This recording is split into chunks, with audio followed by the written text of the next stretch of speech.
দাঁড়াও, এবার তোমাদেরকে দেখাই মন্দিরটা।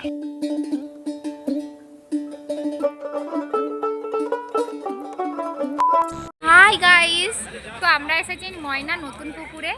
কাল থেকে এখানে রামনবমীর পুজো শুরু। তোমরা অবশ্যই কিন্তু আসবে, দেখতে আসবে। আর খুব সুন্দর সাজিয়েছি জায়গাটাকে। আমরা কালকে সন্ধ্যেতে ময়না নতুন পুকুরে গিয়েছিলাম। আজ থেকে মানে শুক্রবার দিন আজ থেকে পুজোটা শুরু হয়ে যাবে। তোমরা কিন্তু অবশ্যই পুজো দেখতে যেও, রামনবমীর পুজো। আর এত সুন্দর করে সাজিয়েছে, আমি তোমাদেরকে বলছি তোমরা যদি সন্ধ্যাতে ওইখানে যাও তোমাদের কিন্তু বাড়ি আসতে আর ইচ্ছে করবে না।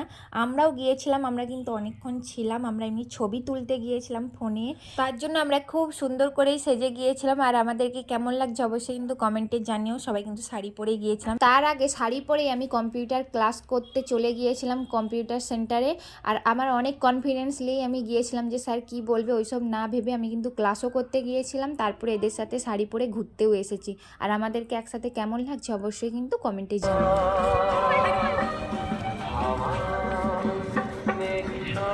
আলো আলো চালিয়েছে, দাঁড়াও এবার তোমাদেরকে দেখাই মন্দিরটা। আর মন্দিরটাও অসাধারণ লাগছিল, এত লাইটিং দিয়েছে, খুবই সুন্দর লাগছিল। তোমরা কিন্তু অবশ্যই যেও। আর আমরা কিন্তু কালকে গিয়েছিলাম, কালকেই কিন্তু খুবই ভিড়। কারা কারা আজকে পুজো দিতে যাচ্ছ বা ঠাকুর দেখতে যাচ্ছ অবশ্যই কিন্তু কমেন্টে জানিও। আর আজকের মিনি ব্লগটা এই পর্যন্ত। যদি ভালো লেগে থাকে like comment share and subscribe করে দেবেন। দেখা হচ্ছে নেক্সট ভিডিওতে।